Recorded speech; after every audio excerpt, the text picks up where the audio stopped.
Hello दोस्तों, हमारी आज की कहानी है सास की जिंदगी का राज। जानकर बहू रोने लगी। कहानी पसंद आए तो हमारे चैनल को सब्सक्राइब जरूर करें। सौम्य, आखिर आप क्या कह रहे हैं? अभी बाबूजी को गए 1 महीना भी नहीं हुआ और मम्मी जी ने इतना बड़ा फैसला ले लिया। और आप तो सब जानते थे और उसके बाद भी मुझे बताना या मुझसे सलाह करना आपने उचित नहीं समझा। गुस्से में शिल्पी सौम्य पर फट पड़ी। शिल्पी की गुस्से भरी आवाज़ शयन कक्ष से बाहर तक आ रही थी और जो स्नेहा जी को साफ साफ सुनाई दे रही थी।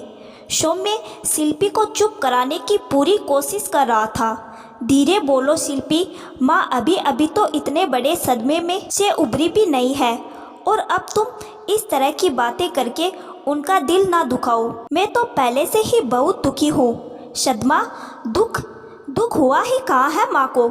यही तो देखकर हम सब हैरान है कि एक पत्नी के पति का मृत शरीर सामने पड़ा हो और उसकी आंख से एक आंसू भी ना निकला, और आज अचानक इतना बड़ा फैसला कर लिया। क्या तुम्हें पता भी है दुनिया वाले क्या कहेंगे, समाज क्या कहेगा? आखिर हमें भी तो इसी समाज में रहना है, सब हमें ही दोष देंगे। मुझे तो मम्मी जी का यह निर्णय बिल्कुल भी समझ नहीं आ रहा। यह सब तो मेरी समझ से ही परे है। गुस्से में कहते हुए शिल्पी बिस्तर पर बैठ गई। अभी सौम्य शिल्पी को चुप कराने की नाकाम कोशिश कर ही रहा था कि अचानक शयन कक्ष का दरवाज़ा खटका।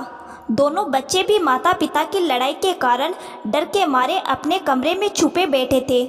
उन्होंने कभी शिल्पी का ऐसा रौद्र सा रूप देखा ही नहीं था। सौम्य ने दरवाजे पर देखा तो स्नेहा जी खड़ी थी। माँ को देखकर सौम्य अचकचा गया। माँ आप, मैं शिल्पी को संभाल लूँगा, आप बस अपनी जाने की तैयारी करो। कहते हुए जैसे ही सौम्य शयन कक्ष का दरवाज़ा बंद करने लगा, स्नेहा जी ने दरवाजे पर हाथ रख दिया। मुझे बहू से बात करनी है, कहती हुई वह दरवाजे के किवाड़ को धकेलकर अंदर आ गई। बोल बहू, तुझे मेरे फैसले से क्या तकलीफ है? स्नेहा जी ने सीधा स्पष्ट प्रश्न पूछा। शिल्पी ससुर जी की मृत्यु के बाद से स्नेहा जी के बर्ताव से बहुत हैरान थी। उसने स्नेहा जी का ऐसा रूप कभी नहीं देखा था। हर समय शांत चुपचाप रहने वाली, कभी किसी बात पर कुछ ना कहने वाली स्नेहा आजकल बात बात पर उकड़ सी जाती थी और पता ही नहीं चलता था कब उन्हें क्रोध आ जाए। सास के सीधे प्रश्न का कोई उत्तर देते नहीं बना, बस चुपचाप जमीन को देखने लगी। माना तेरे विवाह को 8 साल हो गए हैं, परंतु अभी भी बहुत सी ऐसी बातें हैं जो तू इस घर के और मेरे पिछले जीवन के बारे में नहीं जानती है। शायद तेरी नज़रों के सामने अपने ससुराल की इज्जत मिट्टी में मिलाने का मेरा कोई इरादा नहीं था।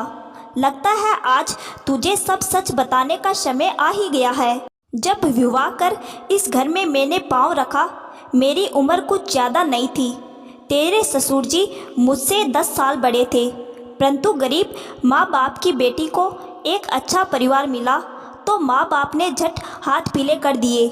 ये भी नहीं देखा कि इतने बड़े परिवार में उनकी छोटी सी बेटी निभाएगी तो कैसे। जैसे ही यहाँ आए तो 2 कुंवारी नंदे और 2 देवर का बड़ा खानदान था और सौम्य की दादी बहुत कठोर स्वभाव की थी। मानो ईश्वर ने उन्हें औरत का शरीर तो दिया था, पर शायद दिल नाम की चीज़ डालना भूल गया था, या परिस्थितियों ने उन्हें कठोर बना दिया था, जो बहू के लिए तो कभी भी नहीं धड़कता था। आज भी याद है, मेरी मुँह दिखाई पर सासू माँ ने मुझे पायल देते हुए एक बात कही थी। ये पायल नहीं, ये घर के रस्मों रिवाज का बंधन है और उसे कभी मत तोड़ना और ना ही इस घर की मर्यादा को लांघने की कोशिश करना। उस दिन से उनके बनाए हुए अनुशासन में जीती चली गई। ना कुछ करने की छूट थी, ना किसी के पास आने जाने की। एक ही शहर में मायका होने के बावजूद महीनों जाने नहीं दिया जाता था। यदि मायके से कोई मिलने आता था तो भी अकेले में दिल की बात करने का मौका नहीं दिया जाता था। उस पर तुम्हारे ससुर जी उम्र में 10 वर्ष बड़े, जिनकी रुचि मुझसे कभी मिली ही नहीं। वे धीर गंभीर और जरा सा हंसी ठिठोली करती तो फूहड़ खिलाई जाती और अपमान होता सो अलग। धीरे धीरे अंदर ही अंदर सहमति चली गई। ननद और देवरों की फरमाइश को पूरा करते करते, उनकी शादी ब्याह करते करते वक्त बीतता गया और इधर मैं भी 2 बच्चों की माँ बन गई। दुख तो मुझे तब होता था जब अपनी माँ की बातों में आकर सौम्य के पापा अक्सर मुझ पर हाथ उठाते थे। इतना कहते ही स्नेहा की आवाज़ भरभरा गई और सौम्य ने झट से माँ को पानी का गिलास थमाया। 2 घूंट पानी हलक से जब उतार रही थी तो शिल्पी अपनी सासू माँ की बातें सुनकर स्तब्ध थी। उसे तो ऐसा कुछ भी ज्ञात नहीं था। शिल्पी, तुम्हें पता है कि जब एक पत्नी पर उसका आदमी शराब पीकर उस पर हाथ उठाता है तब उसे उतना दुख नहीं होता, क्योंकि तब उसको माफ़ करने का उसके पास एक बहाना होता है कि वह नशे में था और नशे में इंसान सही और गलत को समझना भूल जाता है। परंतु इसके बाबूजी तो शराब को छूते भी नहीं थे, परंतु न जाने अपनी माँ की बातों में आकर कैसे इतने कठोर हो जाते थे कि मेरे माता पिता के बीमारी में भी मुझे उनके पास जाने के लिए साफ स्पष्ट मना कर देते थे। कभी हाथ से तो कभी तानों से या कभी अपने व्यवहार से। धीरे धीरे मेरे हृदय को छलनी करते रहे और धीरे धीरे मैं टूटती चली गई और उनसे बहुत दूर हो गई, तन से नहीं पर मन से। जब सासू माँ ने मेरे मायके जाने पर मेरे भाई के साथ मेरा नाम जोड़ दिया गया और सौम्य के पापा ने मेरा साथ देने के बजाय अपनी माँ की हाँ में हाँ मिलाई और बस उस दिन से मेरे मायके से नाता तोड़वा दिया गया। अब एक तरह से मैं एक पत्थर सी बन गई थी, जिसका एकमात्र लक्ष्य सिर्फ ये था कि मेरे बच्चों को अच्छी तरह पढ़ा लिखाकर कामयाब बनाना और अपने ससुराल में अपनी सास और पति की सेवा करना। परंतु मन मेरा अंदर से मर गया था। अधूरे सपने थे जो मेरे दिल के अंदर कहीं कोने में दबे हुए थे, परंतु उनको पूरा करने का सोचने की जगह उनके बारे में भी सोच ही नहीं पाती थी। और सासू माँ की मृत्यु के बाद तुम्हारे बाबूजी के स्वभाव में हल्का हल्का बदलाव आना शुरू हुआ, पर वह बदलाव अब मेरे किसी काम का नहीं था। कारण माता पिता दुनिया में रहे नहीं थे, बहनें दूर दराज शहरों में बस गई थी और भाई भाभी भी आखिर कितने दिनों तक पूछते हैं। इस उम्र में कहाँ नई दोस्त बनाते तो कहाँ नई रिश्तेदार। अब तो तुम्हारे सामने पिछले 3 साल से बिस्तर पर ही थे और मैंने अपना फर्ज निभाने में कोई कसर नहीं छोड़ी और अंतिम श्वास छोड़े तो शायद इसी वजह से मेरी आंखों में एक आंसू नहीं था। सही कहा तुमने, मैं बहुत निठुर हूँ, परंतु कभी सोचना कि मेरी इस निठुरता के पीछे आखिर जिम्मेदार कौन था। और जब उस दिन उनकी मृत्यु के साथ मेरे सारे जेवर उतारे तो साथ ही उतर गई वो पायल भी, जिसने मुझे इस घर से बांध रखा था। मुझे नहीं पता कि कितनी मेरी ज़िंदगी शेष है, परंतु मैं चाहती हूँ कि मेरी ज़िंदगी में अब जो भी दिन बचे हैं मैं अपनी इच्छा के मुताबिक जी लूँ। अब इस घर गृहस्थी को संभाले हुए मैं थक गई हूँ और तुम बच्चे भी तो इस काबिल हो गए हो कि अपनी गृह गृहस्थी खुद ही संभाल सको। स्नेहा जी की बात अभी पूरी भी नहीं हुई थी कि शिल्पी भागकर स्नेहा जी के पास गोद में सिर रखकर सुबक पड़ी। माँ, मुझे माफ़ कर दो, मुझे तो इस बारे में कुछ पता ही नहीं था। आज मुझे समझ में आया कि मैं जब जब पायल पहनती थी आप मुझसे पायल उतारने को क्यों कहती थी, जबकि मुझे बहुत बुरा भी लगता था कि खुद तो आप हर समय पायल पहन कर रखती है और जब मैं पहनती हूँ तो दूसरे ही दिन उतरवा देती है।